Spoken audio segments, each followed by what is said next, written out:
English Honours play Macbeth, William Shakespeare.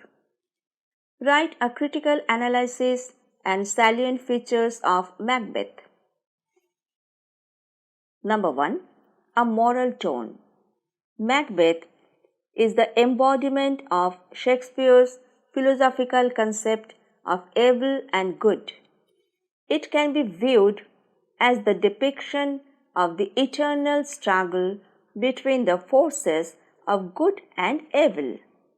Macbeth, his wife, and the witches represent evil, while most of the other characters are good. As Shakespeare favors an ultimate defeat of evil, Macbeth and his wife are eventually defeated and destroyed. Number 2. The supernatural element. In no other play by Shakespeare, not even in Hamlet, do we find such lavish use of the supernatural element as we find Macbeth? No. The supernatural element in this play mainly consists of the witches and Banquo's ghost. The play, in fact, opens with a meeting of the witches who, in Act 1, Scene 3, make to Macbeth and Banquo certain prophecies that provide the necessary momentum to the action of the play. Banquo's ghost is again significant in the play in that it helps in the disclosure of Macbeth's crime and as such the development of the plot. These supernatural elements, by creating a horrific atmosphere, become an integral part of the nightmare world that Shakespeare wanted to unfold in his play. The divine power of the English king is another supernatural aspect, but it is a good supernatural aspect set in contrast to the ugly ones. Number 3. Atmosphere. An atmosphere of horror dominates the whole play of Macbeth. That the play opens with an eerie conversation among the witches is significant in this regard.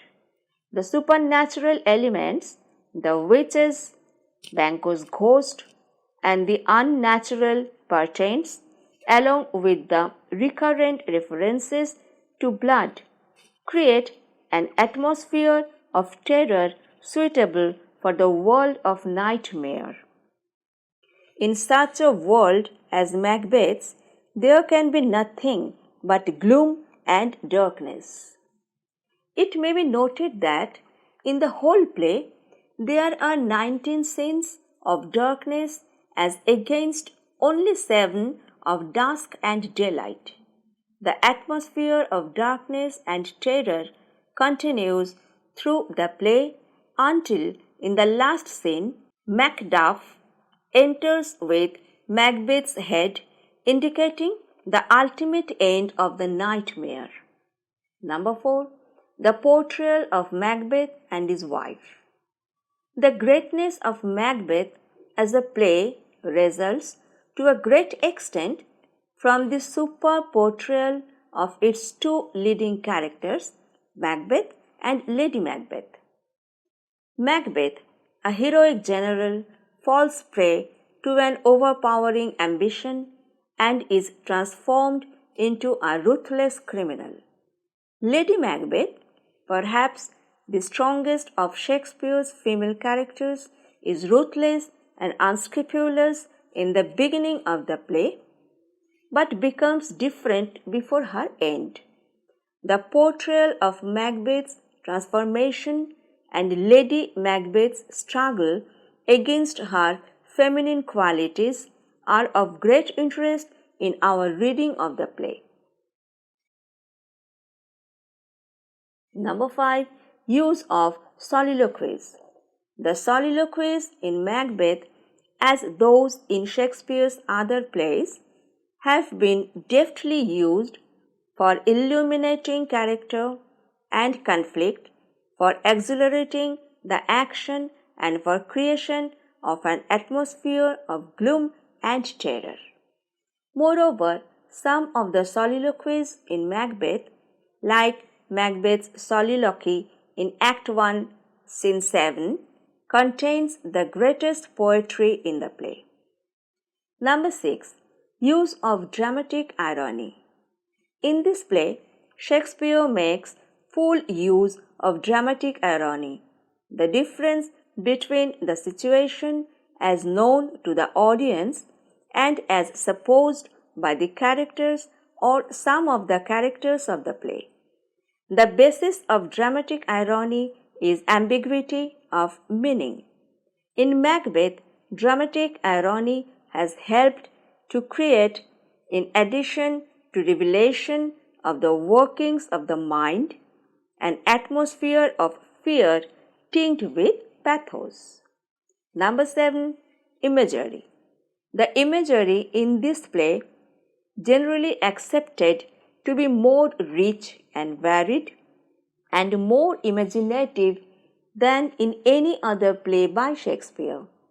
The beauty of the imagery in this play lies in the continuous use of the simplest and humblest things drawn from our daily life. The symbolism in the imagery here is of a truly complex and varied nature. The pervading atmosphere of the play of pity, fear, and horror is indeed due to the wide range of imagery employed in Macbeth. Number 8. Contrasts. This play abounds in contrasts, especially in the sphere of portrayal of characters. Banquo, for example, has been portrayed as a contrast to Macbeth. Both have ambition, but while Banquo's conscience can resist temptation, Macbeth's conscience yields to it. Banquo remains virtuous, while Macbeth becomes a sinner. The contrast between their respective responses to the prophecies under similar circumstances has helped to make Macbeth's sin look all the more glaring. Similarly, the Macbeths in the earlier part of the play and the Macbeths in the latter part of the play have been portrayed as contrast characters. In respect of caution, Malcolm forms a contrast to his unsuspecting father. In Macbeth, there is also a philosophical contrast between good and evil forces. Macbeth and his wife clearly represent the evil forces, and most of the rest stand for goodness. If you like my video, then subscribe my channel. Click the bell icon so that when my next video will be uploaded, immediately you will be notified of that. If you have any question, put it in the comment box and I will solve it. Please share this video for greater cause.